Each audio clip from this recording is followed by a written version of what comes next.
Mark Twain, Selected Works. Extract from Chapter 58 of Roughing It, 1872. A month afterward, I enjoyed my first earthquake.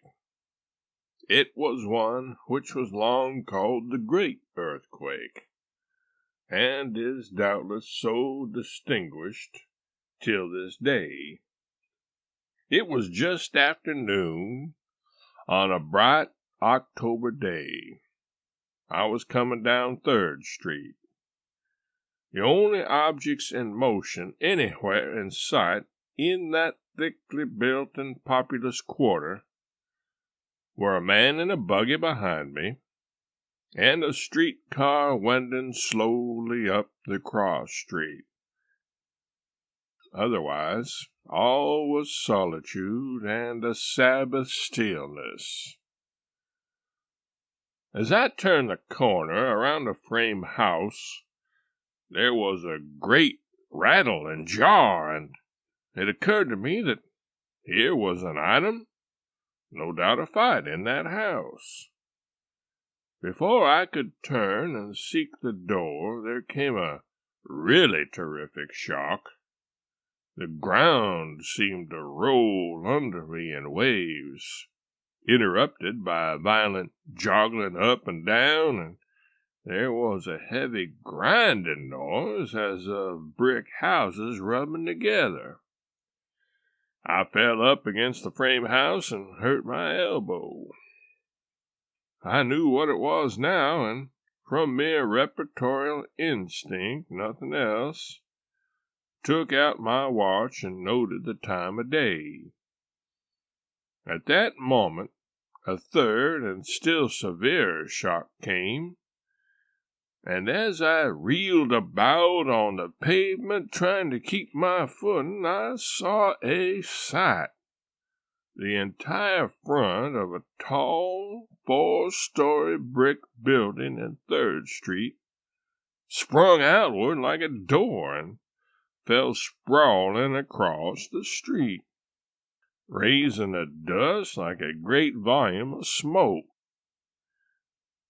And here came the buggy. Overboard went the man, and in less time than I can tell it, the vehicle was distributed in small fragments along 300 yards of street. One could have fancied that somebody had fired a charge of chair rounds and rags down the thoroughfare. The streetcar had stopped. The horses were rearing and plunging. The passengers were pouring out at both ends. And one fat man had crashed halfway through a glass window on one side of the car, got wedged fast, and was squirming and screaming like an impaled madman. Every door of every house, as far as the eye could reach, was vomiting a stream of human beings. And almost before one could execute a wink and begin another, there was a massed multitude of people stretching in endless procession down every street my position commanded. Never was solemn solitude turned into teeming life quicker. Of the wonders wrought by the great earthquake, these were all that came under my eye, but the tricks it did elsewhere, and far and wide over the town, made toothsome gossip for 9 days. The destruction of property was trifling. The injury to it was widespread and somewhat serious. The curiosities of the earthquake were simply endless. Gentlemen and ladies who were sick or were taking a siesta or had dissipated till a late hour and were making up lost sleep thronged into the public streets in all sorts of queer apparel, and some without any at all. One woman who had been washing a naked child ran down the street holding it by the ankles as if it were a dressed turkey. Prominent citizens who were supposed to keep the Sabbath strictly rushed out of saloons in their shirt sleeves with billiard cues in their hands. Dozens of men with necks swathed in napkins rushed from barber shops, lathered to the eyes or with one cheek clean-shaved and the other still bearing a hairy stubble.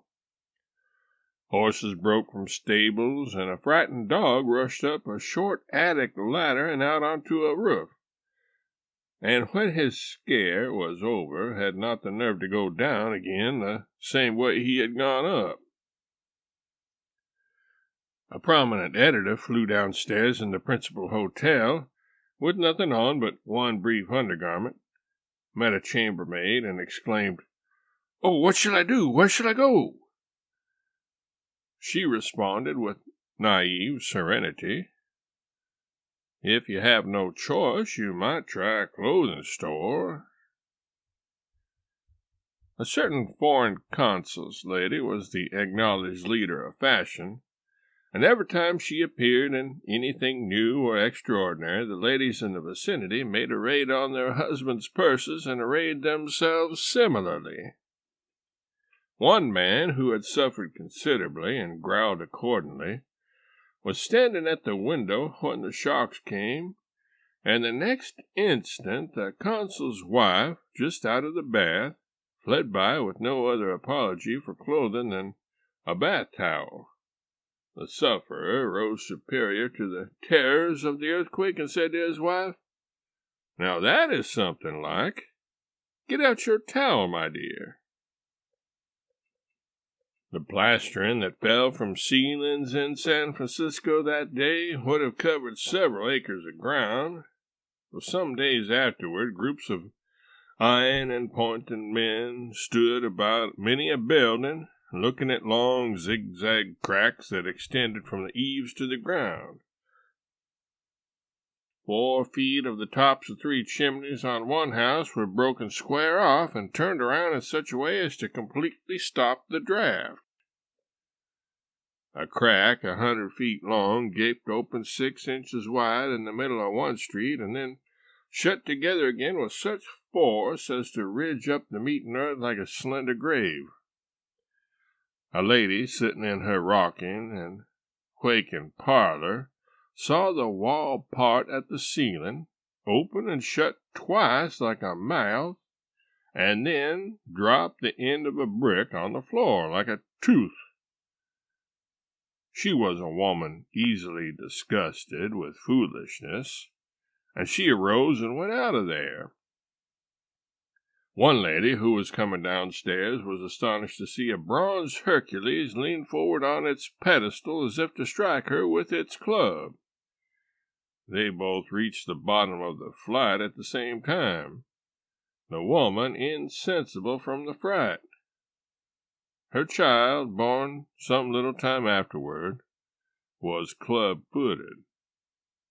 However, on second thought, if the reader sees any coincidence in this, he must do it at his own risk.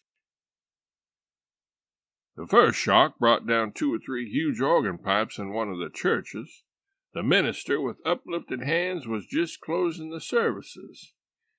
He glanced up, hesitated, and said, "However, we will omit the benediction."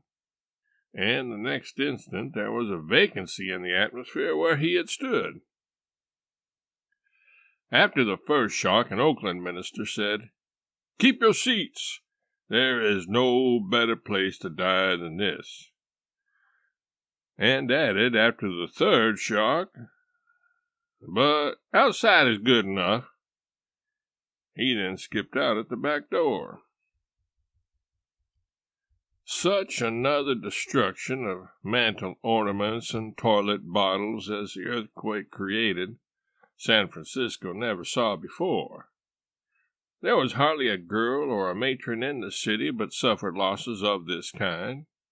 Suspended pictures were thrown down, but oftener still, by a curious freak of the earthquake's humor, they were whirled completely around with their faces to the wall. There was a great difference of opinion at first as to the course or direction the earthquake traveled, but water that splashed out of various tanks and buckets settled that. Thousands of people were made so seasick by the rolling and pitching of floors and streets that they were weak and bedridden for hours, and some few for even days afterward. Hardly an individual escaped nausea entirely. The queer earthquake episodes that formed the staple of San Francisco gossip for the next week would fill a much larger book than this, and so I will diverge from the subject.